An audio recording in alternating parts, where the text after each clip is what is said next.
In today's He Said, She Said, we take another look at the closing of the Verso paper mill in Bucksport. More than 500 people are soon going to be out of their jobs.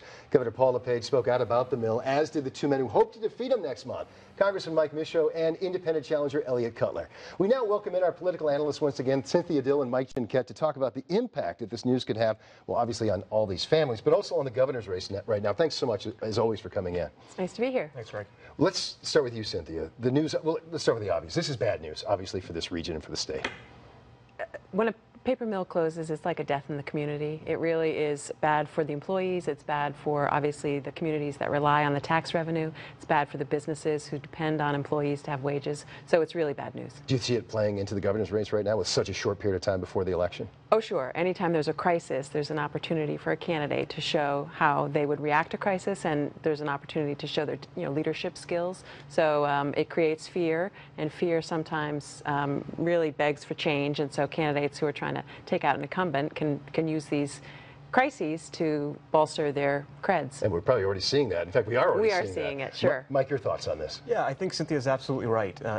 Mr. Cutler and Congressman Cianchette, Congressman Cianchette less so, have been aggressive at attacking the governor for this failure, but they don't want to give him any credit for some of the success stories, whether it's the expansion in the Baileyville mill, some of the new aircraft overhaul pieces in Bangor.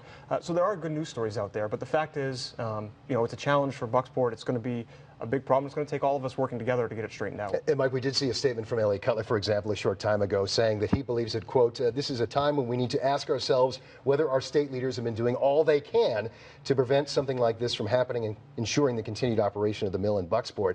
Do you see that sort of as a cheap shot or as an appropriate shot that a candidate, as Cynthia is maybe saying, is going to take at a time like this? Well, it's a swing at the governor, certainly, but less of a swing at Congressman Cianchette. But what Mr. Cutler forgets is that, no one in Maine, whether they're in Congress or in the Blaine House, is an emperor. And it's going to take some efforts with the state legislature, our federal delegation, and the governor all working together. And, Governor LePage has put forward some pretty ambitious energy reforms that have been shot down by some of the leaders in the State House, whether it's the Speaker or the President of the Senate.